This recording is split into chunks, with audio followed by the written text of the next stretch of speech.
I'm Elara, 23, a memory weaver in a city that thrives on lies. My hands, calloused from years of threading memories, tremble as I hold a crimson strand that shouldn't exist. It's warm, almost alive, pulsing with a rhythm that matches my heartbeat. The Memory Council dictates what we weave, sterile histories of obedience and order. But this thread is different. It shows a woman, her hair wild like a storm, leading a revolt against the council centuries ago. Her name, Arya, burns into my mind, and her voice whispers, "Rise or kneel forever." I'm alone in the chamber, or so I thought. Silas, my mentor, steps from the shadows, her silver hair catching the tapestry's glow. Her eyes widen at the thread. "Burn it, Alara," she hisses, her voice sharp with fear. "The council will unravel you for touching a forbidden memory." Silas has guided me since I was 13, when Mother vanished, but her fear now feels like a betrayal. "It's the truth," I say, clutching the thread. "Why do we hide our past?" Before she can answer, the chamber's iron door crashes open. Captain Vren, the council's enforcer, strides in, his black cloak sweeping the floor like a shadow. His eyes, cold as slate, fix on the thread. "Because truth is poison, Weaver," he says, his voice a blade. "Hand it over, or you'll join your mother in the void." My breath catches. Mother? She was a weaver too, gone without a trace. Does Vren know her fate? My fingers tighten around the thread, defiance sparking in my chest. "Ilara, please," Silas pleads, but Vren's guard sees her, their gauntlets glinting. Vren steps closer, his presence suffocating. "One day, Ilara," he says, "or I'll tear your soul apart." He turns, leaving with Silas in tow. The chamber feels colder, emptier. The thread's whisper grows louder. "Rise." I slip it into my sleeve, its warmth a promise against my skin.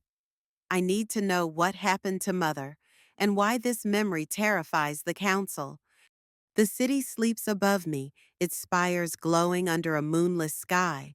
But I'm in the underbelly, the thread burning against my wrist.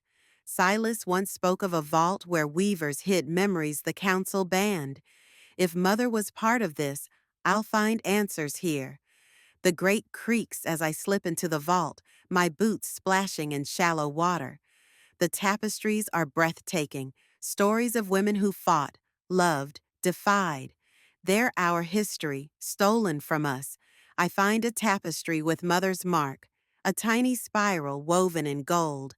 My fingers brush it, and a memory surges through me. I see Mother, her dark hair streaked with gray, standing in this vault. She's arguing with Silas. "We can't keep hiding, Silas," Mother says, her voice fierce. "The people deserve their past." Silas shakes her head. "You'll doom us all, Mara." Then a shadow moves. Vren, watching from the darkness, his eyes gleaming with malice. The memory fades, leaving me dizzy. Did Silas betray Mother? Did Vren take her? Footsteps echo. I turn, heart pounding.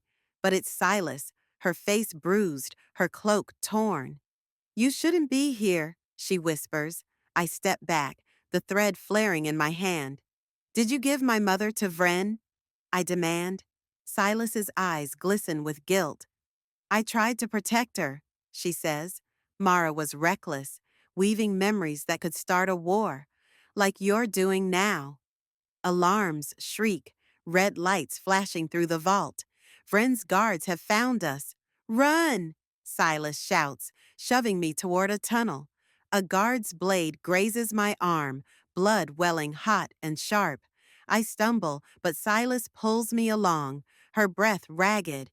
We escape into the tunnels, but she collapses, clutching her side. "Find the loom of truth," she gasps. "It's in the old temple. It can share the memory with everyone." Her words are a spark in the dark. I don't know if I trust her, but I know I can't stop now. The temple smells of earth and decay, its cracked pillars whispering of forgotten gods. The loom of truth towers before me, its threads humming with a power that makes my skin prickle. Silas said it could weave a memory into every mind in the city, bypassing the council's control. If I can thread Arya's rebellion, the people will see the truth, but the cost could be my life. I kneel before the loom, the crimson thread warm in my hands. As I weave, Arya's memory unfolds. She stands on a hill, her voice rallying thousands against the council's iron rule. Her eyes, green like mine, burn with purpose. I realize she's my ancestor, her blood in my veins. Tears blur my vision. This is Mother's fight, too. She must have known about Arya. I weave faster, the loom's hum growing louder, like a heartbeat. A shadow moves. Vren steps into the temple, his sword drawn, its edge catching the loom's glow. "You're just like Mara," he sneers. "She thought she could change the world. I sent her to the void, and I'll send you there too." Rage chokes me. "What did you do to her?" I scream, my voice echoing off the stone. He laughs, a sound like breaking glass. "She wove her own end. Keep weaving, and you'll join her." I'm trapped, the loom my only shield. Vren lunges, his blade whistling past my ear. I dodge, threading frantically. The memory is nearly complete, the loom blazing with light. Vren's sword grazes my shoulder, pain searing through me. I stumble, the thread slipping. Then Silas appears, blood dripping from a wound in her side. She tackles Vren, her cry raw and desperate. "Finish it, Elara." I weave the final knot, and the loom erupts, its light swallowing the temple. The loom's light blinds me, and Arya's memory floods the city. I see it in my mind. Men and women in the streets, their faces alight with wonder and anger as they witness her rebellion. The council's lies shatter like glass, but Vren's not finished. He throws Silas to the ground, her blood pooling on the stone, and grabs me, his sword at my throat. "You've started a war," he snarls. "The council will crush it, and you'll be dust." Fear claws at me, but Arya's voice, now my voice, rises within. "You can't silence us," I say, my words steady. Silas, barely conscious, meets my eyes. "You're Mara's daughter," she whispers. "You're enough." Her faith breaks me open. I twist free, grabbing a loose thread from the loom. It burns like fire, but I wrap it around Vren's wrist. A memory, his own, surges through him. Vren, young and hopeful, swearing to protect weavers, then betraying Mother for a council seat. He collapses, his face twisted with guilt, muttering, "Mara, I'm sorry." The temple shakes as council guards storm in, their boots like thunder. Silas grips my hand, her pulse weak. "Go, Elara, lead them." I choke on tears. She's dying, and I can't save her. "Mother would be proud," she says, pushing me toward a hidden exit. I run, the city outside erupting in chaos. Crowds chant Arya's words, "Rise or kneel forever." The air smells of smoke and hope. I step into the dawn, the thread's warmth still in my hand.